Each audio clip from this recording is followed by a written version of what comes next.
দর্শক, Khulna metropolitan police commissioner Zulfikar Ali Haider অপসারণের ২৪ ঘন্টার আলটিমেটাম শেষ হয়েছে। এ বিষয়ে আরও খবর জানতে যুক্ত হচ্ছেন খুলনা প্রতিনিধি আশরাফুল ইসলাম নূর। নূর, এই মুহূর্তে আপনার কাছে কি তথ্য আছে, বিস্তারিত জানান।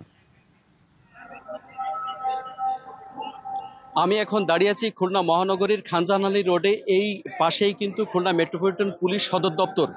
একনল অ্যাডভান্সড হাইজিন সোপ, এবার জীবাণু ধুলাবালি ঘাম ক্লিন বোল্ড।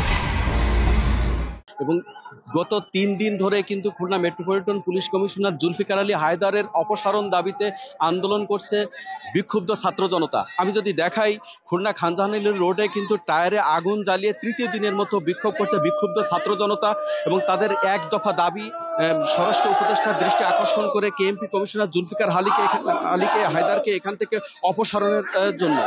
আমরা জানি যে মঙ্গলবার এসআই সুকান্তর গ্রেপ্তার করে এখানে তারা মারপিট করে খানজাহান আলী থানায় সোপর্দ করেছিল বিক্ষুব্ধ ছাত্র জনতা। কারণ সে গণ অভ্যুত্থানে ছাত্র জনতার উপরে অতর্কিতভাবে হামলা এবং গুলিবর্ষণ নির্যাতনের অভিযোগে পরে খানজাহান আলী থানা থেকে রাতের আধারে পুলিশ তাকে ছেড়ে দিয়েছিল। এই অভিযোগে metropolitan police commissioner Zulfikar Ali হায়দারের পদত্যাগের এক দফা দাবিতে বুধ, বৃহস্পতি এবং শুক্রবারে বিরতি দিয়ে কিন্তু আজকে আবার সেই বিক্ষোভ শুরু করেছে বিক্ষুব্ধ ছাত্র জনতা। তাদের অভিযোগ যে ফ্যাসিস্ট সরকারের সময়ে তারা আন্দোলন দমন নিপীড়নের যে সমস্ত পুলিশ কর্মকর্তারা তাদের উপর অতর্কিত হামলা চালিয়েছিল তাদেরকে শাস্তির আওতায় আনা এবং বিশেষ করে এসআই সুকান্তকে ছেড়ে দেওয়ায় কিন্তু বিক্ষুব্ধ ছাত্র জনতা, খুলনার মানুষ কিন্তু একত্রতা প্রকাশ করেছে এই বৈষম্যবিরোধী ছাত্র আন্দোলনের এই আন্দোলনের সাথে।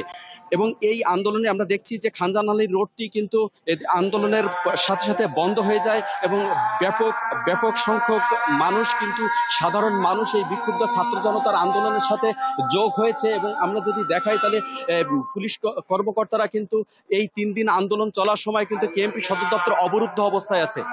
এই ছিল আমার কাছে সর্বশেষ। সাব্বির।